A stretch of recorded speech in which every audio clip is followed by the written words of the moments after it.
masuk dalam pembahasan, saya sarankan agar Anda mempersiapkan telinga dan mata Anda untuk memperhatikan apa yang saya jelaskan di dalam video ini. Karena sebagian orang tidak suka dengan pembahasan yang terlalu panjang. Ketika tiba di Bandara Seattle, saya memesan taksi.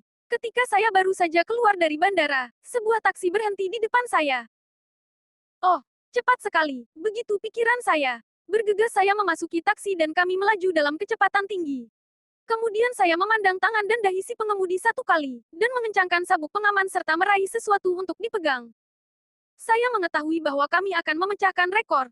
Pengemudi taksi itu juga terlihat sangat mengantuk meskipun tampaknya dia tidak hendak memperlambat laju taksinya.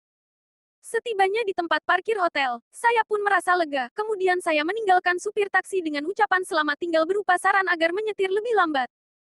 Watak mengambil risiko ditentukan oleh panjang jari manis dibandingkan dengan panjang jari telunjuk. Saya beri waktu untuk mempraktekkannya. 3, 2, 1. Saya rasa Anda sudah siap untuk melanjutkan pembahasannya. Fitur ini akan paling baik dilihat ketika tangan Anda diletakkan tepat di hadapan Anda, atau jika Anda melihatnya melalui cermin. Caranya, jari-jari Anda harus saling berhimpitan dan buku-buku jari diluruskan. Seperti yang kami perlihatkan pada sketsa gambar tersebut. Jika jari manis lebih panjang dibanding telunjuk, hal itu menjadi petunjuk bahwa Anda senang mengambil risiko. Resiko itu berupa sebuah sikap alamiah seperti suka membuat adrenalin Anda terpicu. Risikonya bisa berupa risiko finansial atau fisik. Bila di kedua tangan ukuran jari antara telunjuk dan jari manis berbeda, hal itu merupakan petunjuk bahwa pada suatu ketika sisi waspada Anda muncul, dan di saat lain Anda senang mengambil risiko. Jika sebaliknya yang terjadi yaitu kedua jari manis lebih pendek ketimbang telunjuk, maka orang tersebut tidak suka mengambil risiko. Individu dengan watak berani mengambil risiko senang berada di ujung tanduk kehidupan. Mereka bisa saja menjual narkoba hanya karena kegiatan itu membuatnya sangat bergairah.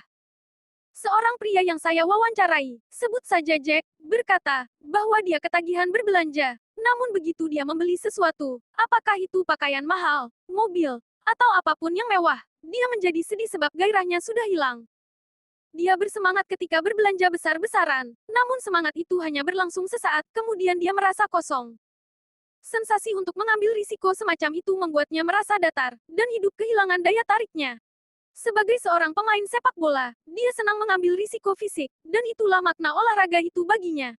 Risiko lain, termasuk bermain mata yang membahayakan, adalah permainan baginya, dan dia hampir tidak memiliki ketakutan. Jika Anda adalah seorang pengambil risiko, pertimbangkanlah dampak yang akan ditimbulkan oleh risiko tersebut terhadap kehidupan orang lain. Berpartisipasilah dalam olahraga atau kegiatan yang memuaskan kebutuhan Anda mengambil risiko. Jangan mengharapkan orang yang kurang mengambil risiko menerima kecintaan Anda terhadap risiko dengan lapang dada. Catatan untuk para orang tua, jika anak-anak Anda menyukai kegiatan penuh risiko, pastikan bahwa mereka telah mengikuti pelatihan sebelum melakukan kegiatan tersebut. Setidaknya, Anda akan merasa lebih tenang, dan peluang mereka terluka akan lebih kecil. Penting untuk mengenali watak pengambil risiko dalam diri anak-anak remaja. Jika tidak, mereka akan menyalurkan kebutuhan ini dalam arah yang negatif, misalnya jual beli narkoba, balap mobil, perampokan, dan mengutil. Bantu mereka untuk menyalurkan energi ke dalam olahraga dan kegiatan lain yang mengandung risiko. Imbalan yang diperoleh oleh orang-orang yang senang mengambil risiko adalah pengalaman yang mendebarkan. Hal ini sulit dipahami oleh orang tua yang memiliki sifat waspada. Jika kita menghargai dan mendukung kebutuhan anak-anak seperti ini, hal ini akan membantu kita memandu mereka melewati masa-masa sulit dalam kehidupannya.